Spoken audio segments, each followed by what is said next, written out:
Hello everyone. तो आज की ये केस कुछ महीने पहले दिल्ली की घटना है। ये केस इम्पॉर्टेंट हमारे लिए इसलिए है क्योंकि इससे हमें एक कड़ी सीख मिलती है। तो इसे जानने के लिए वीडियो को अंत तक देखिए। सोनिया और उसकी परिवार एक्चुअली में बिहार से बिलोंग करते थे। वो लोग दिल्ली के नंगोली इलाके पे आके किराए के मकान में रहते थे काम की तलाश में। सोनिया एक ऐसी परिवार से आती थी जहाँ उसके माँ बाप को दो पैसा कमाने के लिए बहुत कड़ी मेहनत करनी पड़ती थी। सोनिया के फादर जानवरों का चारा बेचा करते थे और उसकी माँ घर घर जाकर काम करती थी। पैसों की कमी की वजह से उसको 10वीं क्लास के बाद अपनी पढ़ाई छोड़नी पड़ी, पर उसके सपने बहुत बड़े थे। वो अपनी पूरी फैमिली को इस गरीबी से निकालना चाहती थी और ये चाहती थी कि अपना एक खुद का घर हो। तो सोनिया ये डिसाइड की कि वो एक सोशल मीडिया में इन्फ्लुएंसर बनेगी और उसके चलते वो जैसे तैसे करके पैसा जमा करके उसके लिए अपने लिए करीब एक फ़ोन खरीदी। जब उसके पेरेंट्स काम पर जाते थे तब वो अपने फ़ोन पर रील्स बनाने लग जाती थी। उसको ये पता था कि जब वो कंटेंट रेगुलर पोस्ट करेगी अपने इंस्टाग्राम अकाउंट पर तब उसकी फॉलोइंग बढ़ेगी और फॉलोइंग बढ़ने के कारण उसको पेड अपॉर्चुनिटीज़ मिलेगी जिससे वो पैसा कमा पाएगी। और इन सब के साथ वो सिलाई भी सीखने लग गई थी ताकि वो अपने वीडियोस के लिए खुद के लिए डिज़ाइनर कपड़े सिल सके। और ऐसे करते करते उसके पास 7,000 से भी ज़्यादा फॉलोअर्स हो गए। इन सब के साथ सोनिया अपनी सोशल मीडिया लाइफ में पूरी तरह डूब चुकी थी। 1 साल पहले जब उसकी उम्र 19 की होगी तभी उसके लाइफ में एक भूत आया। नहीं, ये कोई पैरानॉर्मल वो भूत प्रेत नहीं है, वो उसका एक सीक्रेट बॉयफ्रेंड है जिससे वो प्यार से भूत बुलाती थी। इन सब चीज़ों के बारे में सोनिया के घर वाले अनजान थे। वो उस लड़के के साथ धीरे धीरे अपने साथ फ़ोटो खींचकर सोशल मीडिया पे अपलोड करने लग गई थी और सोनिया की माँ और उसकी बहन को पता लग गया था कि सोनिया की लाइफ में कोई है, वो उससे प्यार करती है। पर ये नहीं पता था कि वो कौन है, कहाँ रहता है, क्या करता है, इन सब के बारे में वो अनजान थे। जब सोनिया के घर वालों ने ये नोटिस किया कि उनकी बेटी घंटों तक किसी से फ़ोन पे बात करती है तभी उन लोगों ने उससे पूछने की कोशिश की और तभी उन लोगों को ये जवाब मिला कि वो किसी भूत से बात करती है। उसके फ़ोन कॉन्टैक्ट पर, उसके इंस्टाग्राम प्रोफाइल पर हर जगह उसका नाम भूत था। ये बात है अगस्त 2024 की, जब सोनिया की माँ ने ये नोटिस किया कि सोनिया अचानक से घर से बाहर जाना बंद कर दी है, क्योंकि अक्सर तो वो बाहर ही रहती थी, रील्स बनाती रहती थी, घर में कम दिखाई देती थी।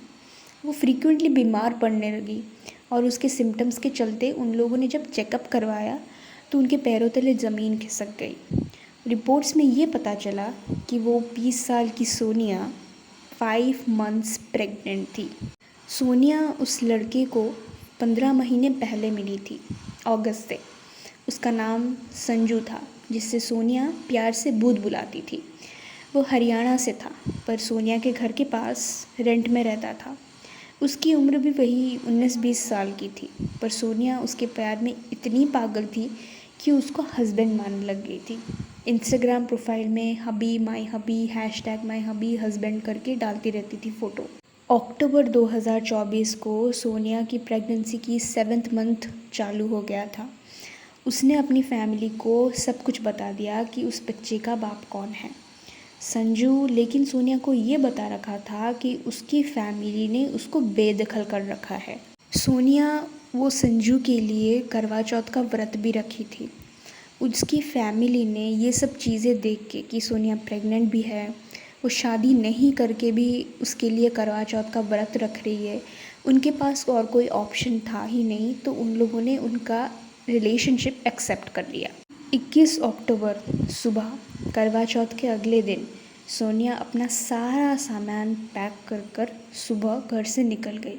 वो अपने बहन से ये बोल के गई कि संजू की माँ उसको कभी एक्सेप्ट नहीं करेगी, इसलिए वो और संजू साथ में अलग रहेंगे। सोनिया की माँ कि जब आँख खुली तब उनको पता चला कि उनकी बेटी घर से सामान लेके चली गई है। तभी वो कॉल लगाने की कोशिश की, उनका फ़ोन स्विच्ड ऑफ आया।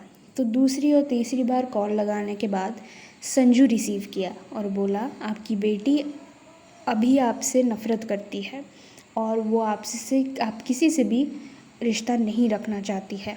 सोनिया की माँ संजू को बार बार रिक्वेस्ट कर रही थी कि बता दो कि मेरी बेटी कहाँ है, तुम लोग कहाँ हो। पर संजू सोनिया से बात कराने से उन लोगों से साफ साफ इनकार कर दिया।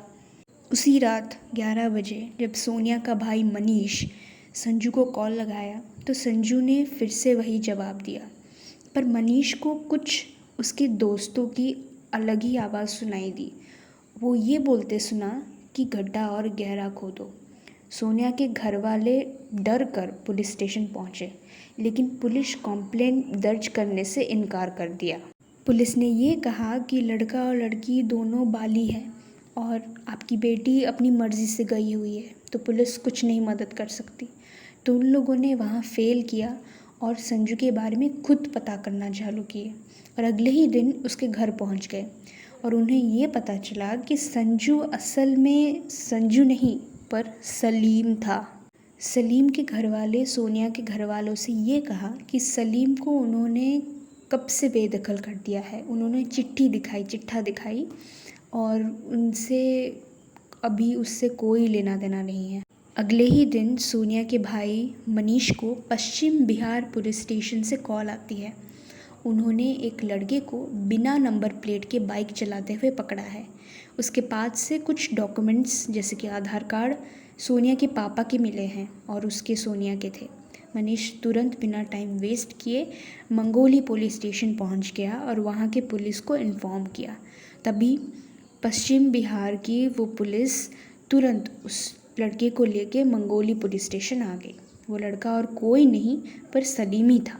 जब पुलिस ने उससे सोनिया के बारे में पूछा तब वो ये बोलता है कि उससे अभी किसी से भी नाता नहीं रखना है। पर जब पुलिस ने उसकी अच्छे से खातिरदारी की, उसके मुंह से सच उगलना चालू किया। बात तब से शुरू होती है जब सोनिया 21 अक्टूबर की सुबह सारा सामान लेके घर से निकल गई थी। सलीम तभी उसे कार से पिक करने आया था जो वो रेंट में लिया था। रास्ते में वो अपने 2 दोस्त पंकज और ऋतिक को पिक किया और सभी रोहतक के लिए निकल गए। सोनिया कई महीनों से संजू को शादी करने के लिए दबाव डाल रही थी, पर सलीम उसको वेट कराता रहता था और तभी इस टॉपिक को लेके उनकी कार में बहस बढ़ गई। इसलिए सलीम पहले से ही ये साजिश रचा था। सोनिया को शांत करने के लिए उसने ढोंग से वादा किया कि वो उससे शादी करेगा और उसका जश्न मनाने के लिए सभी ने रोहतक में पार्टी करने का सोचा। सलीम और उसके 2 दोस्त शराब पीने के बाद मदीना गांव के एक सुनसान इलाके पर पहुंचे, जहां उन तीनों ने उस प्रेग्नेंट सोनिया को बेरहमी से मारा, चार्जर में उसके गला घोंट दिया और 4 मीटर गड्ढा खोद के उसको वहां गाड़ दिया। तभी मनीष सोनिया के भाई का कॉल आया था, जिसने ये सुना कि गड्ढा और गहरा खोदो। ये सब कुछ सलीम पुलिस को बताया। सोनिया उसे बार बार शादी का प्रेशर कर रही थी, लेकिन उसे बिल्कुल नहीं करना था। उसे ये भी बोल रखा था कि सोनिया बच्चा गिरा दो, लेकिन सोनिया वो बच्चा रखना चाहती थी और उसके साथ घर बसाना चाहती थी, लेकिन वो तो दोनों को ही ख़त्म कर दिया। सोनिया को वो संजू हिंदू होने का दावा किया था। वो कड़ा पहनता था, माथे पे टीका लगाता था, वो ढोंग किया है उसके साथ। तो इससे साफ साफ सलीम का इंटेंशन पता लगता है कि वो सिर्फ सोनिया को यूज़ कर रहा था। सोनिया जिससे उससे प्यार करती थी वो उस तरह से उससे प्यार नहीं करता था। वो सिर्फ उसके साथ फ़िज़िकल रिलेशनशिप रखना चाहता था क्योंकि उसको खुद की हवस मिटानी थी, ना कि वो प्यार करता था। तो हमें इस कहानी से क्या सीख मिलती है कि हमारे सिस्टम में बहुत स्ट्रॉन्ग लॉज इम्प्लीमेंट होना बाकी है।